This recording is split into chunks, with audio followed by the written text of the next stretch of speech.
So a life of dependency is bound to create such a fearful way of living. That's exactly the meaning behind that statement that we talked about before, which is what Master Rinzai said, that when you see the Buddha, kill the Buddha. We shouldn't think he literally means the historical Buddha himself, or even the idea of enlightenment. He's saying liberate the mind from all dependencies. So naturally that's something your ego will not be willing to come to terms with, because your ego thrives off dependency. Its whole existence depends upon dependency.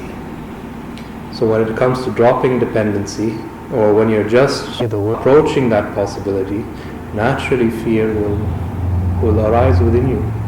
So that's what you're experiencing in the fear of being alone, is because there's less outer distractions and you're sitting quietly in your meditation, you're given more open room and space to confront the things that already exist within you. Just you've not really recognized them because you're constantly preoccupied. And that's why it needs a certain balance, because it's very natural as part of your everyday life that your attention is externalized. So there's no other way to be active in the world unless your attention is externalized. But at the same time, we can let our external action have its foundation in the inner life. Because whether we're aware of it or unaware of it, that is already the case. That everything that we are doing externally has its roots in the inner life. If your inner life is an atmosphere of fear, misery and suffering, that becomes what you project into the world. If it becomes an atmosphere of silence, peace and contentment and joy, that also becomes what you project into the world. So it's a wrong way of thinking to think that a human being is a social creature. I think I talked to you about this before. A lot of people think that, these yogis, what are they doing? They're going to go live in the Himalayas. They're doing something unnatural because a human being is a social creature. Yes, there's a social dimension to the human personality, but we should not stretch that out and pretend as if it's everything. Because when we talk about the society, we're talking about the external. What do we call social programming? We're talking about the influences that you're taking in from the external. But unless there's an intelligence within you that's already there, that's on, and is vulnerable and open to these influences, that can absorb these influences like a sponge, the external world will have no effect. So how can we say that the human being is a social creature? No, a human being is a multidimensional creature. And as part of this multidimensionality, within you there's a thief, within you there's a murderer, within you there's a Buddha, within you there's a genius, within you there's an artist, within you there's a lover, within you there's all of these different things. So all these possibilities are there, but the common mistake is to take these limited parts and magnifying it as if it was the whole. So this is why it's so important that you have all these different faculties in you. You have your body, you have your mind, you have your imagination, you have your emotion, you have your intellect. All these things are on. And yet at the same time, there's an intelligence that stands alone, that's beyond all of this. To me, this is the true aloneness that you are talking about. That you think you are talking about. Actually, you are not talking about that. How often have you truly been alone? To be alone, to me, this is what it means. It means you're in communion with the indivisible reality. If you're in communion with the indivisible reality, then, only then, you are truly alone. But that's not really true. Even when people are so-called physically alone, they want to be preoccupied. Their mind is preoccupied with so many things, to the point where even entering into an elevator, there has to be the background ambient music, otherwise you will feel like something needs to be done. It's the same reason for the awkward silence that happens in social communication. You're sitting with a group of people, suddenly everybody becomes silent. There's this nervous energy that's floating about, and somebody has to say something to break that nervous energy. Just think of how deeply conditioned it has become, that so much of our activity is just craving from one thing after another, after another, after another. If this is the habit of the mind, if that is what the mind has been programmed for, then don't you think it is natural that when you don't have this constant craving and stimulation, something within you feels uneasy? It just wants to follow the same pattern. This is exactly the reason why people, when they're experiencing the fear, when they're going through the process of dying, that's why the fear of death happens. Because throughout life you've been living with this assumption that tomorrow is always arriving. Now you're put in a situation where future is uncertain, but your mind wants to follow the same pattern. It wants to attach itself because that has become its learned way of behavior. So most people, as they're going through the process of dying, rather than dying peacefully, silent and contented, without any unresolved stuff within you, they struggle through the process, and that's what creates most of the suffering. It's the psychological struggle. If it was left to the physical body and the physical body alone, this body is designed in such a way to make the process of dying as simple and easy as possible.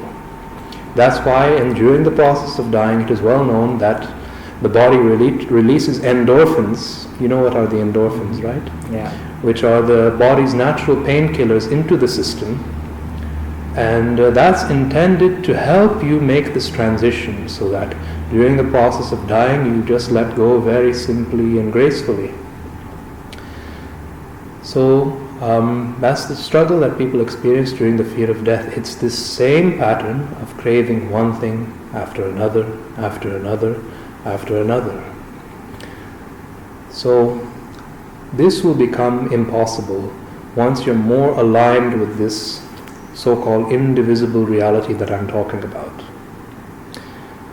It's just like that story of a Zen master, a Zen disciple who was traveling in a jungle, in a forest. As he was traveling, he comes across a huge body of water, an enormous barrier. He looks in both directions. He sees apparently there's no way to cross over to the other side. Looking over to the other side, he sees a Zen master. He tells him, "Hey, you over there, how do you get to the other side?" The Zen master laughs. He also looks up and down the stream. He says, "My dear friend, you're already on the other side." Sounds like impractical advice. But your mind always wants to find a way to cross over to the other side, because that's the nature of this craving activity of the mind. This is why they say in English, grass is always greener on the other side. Isn't that what they say? Mm-hmm. What do they mean by that? They're saying that no matter how much you've attained in life, still you're craving for something more. That's why you're always left discontented. So this hunger and thirst for more and more, unless it has become completely dissolved, you will never feel truly at ease. That's exactly what you're experiencing when you say that, "I'm afraid of being alone." To compensate for this fear of being alone, which almost everybody is trying to escape through so many preoccupations, they're trying to escape from themselves in reality, escaping through pleasure, escaping through wealth, escaping through any number of things, escaping through relationship. Even celebration. Actually, I've rarely seen true celebration these days. Most of it is just a method of escape. You're celebrating why you're experiencing your usual daily stress, fears and anxieties. To get some relief from that, you're celebrating. And this is done in the name of celebration. Isn't that what's going on? Very rarely have I seen lately true celebration that's happening in the world. For that, you need a deep sense of communion. To me, the idea of communion and the idea of communication are so very deeply interconnected, intimately connected. Only when you're in deep communion. What does communion mean? It means a loss of the sense of egotism, a loss of your limited sense of self. If this starts loosening up, now you're moving towards communion. If it deepens, then there's communication. So now there's no longer you and me. There's just a direct transmission. The lines between the self and the other start dissolving. And then, only then, there's a state of communication. Then there's listening. Then there's true receptivity. Until then, as long as there's a huge wall separating us, then you and I are always in a state of conflict. Right? Mm-hmm. So to break through this state of conflict, we have to realize that what we're perceiving as the other, in terms of your internal experience, there's really no other. Everything that you're experiencing, as we've talked about before, is because of the animating power of your own consciousness. You're hearing something. You're hearing it from within the dimension of your consciousness.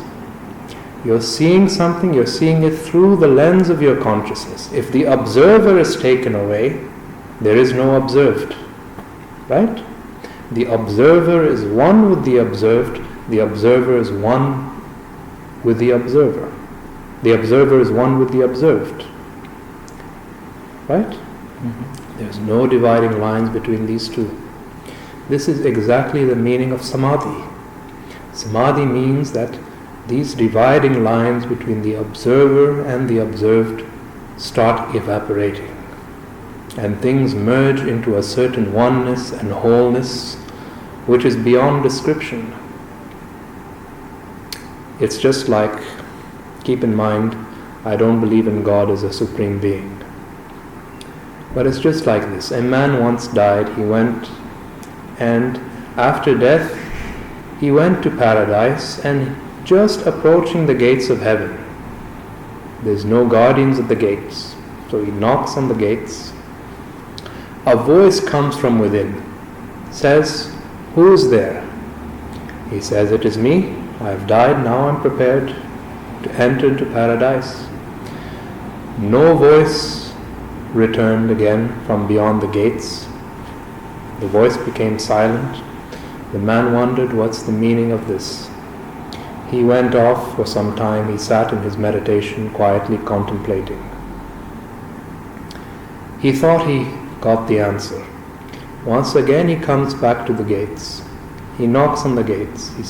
The voice once again says, "Who is there?" He says, "It is me.